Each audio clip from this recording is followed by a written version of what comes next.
While Spain and Portugal dominated the southern seas, northern Europe looked elsewhere.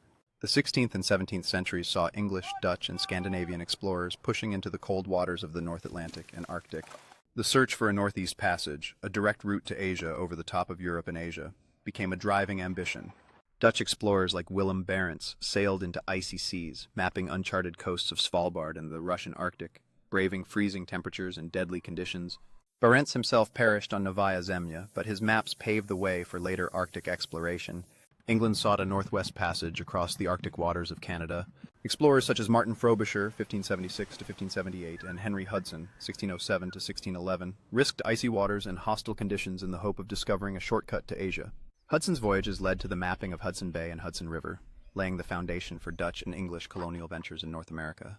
The northern explorers were not only seeking trade routes, they were hunting whales, seals, and other resources, establishing early trading posts in Greenland, Newfoundland, and along the Arctic coast. The harsh climates required resilience, innovation, and navigation skills that would influence seafaring for centuries. By the early 17th century, the Dutch East India Company, VOC, and the English East India Company were sponsoring voyages into northern waters as part of the broader global trade network. These expeditions connected Europe to Asia, America, and the Arctic in ways never before imagined. Though the northeast and northwest passages were not fully navigable for centuries, these voyages expanded knowledge of the world, mapped coastlines, and established a presence in the polar north. They also marked a shift in European exploration, from purely southern and tropical waters to the challenges of the high latitudes, showing that ambition and curiosity were boundless. The northern explorers proved that even the coldest, most dangerous regions could be mapped, studied, and eventually used for trade and colonization.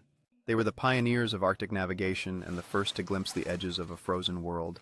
Europe's understanding of the planet was expanding in every direction, south, west, and now north. The age of exploration was not finished. It had only grown more complex, ambitious, and global. To continue following the extraordinary voyages and discoveries of history, make sure to follow @LookingBack in Time, like, share, and subscribe to never miss a cinematic journey through time.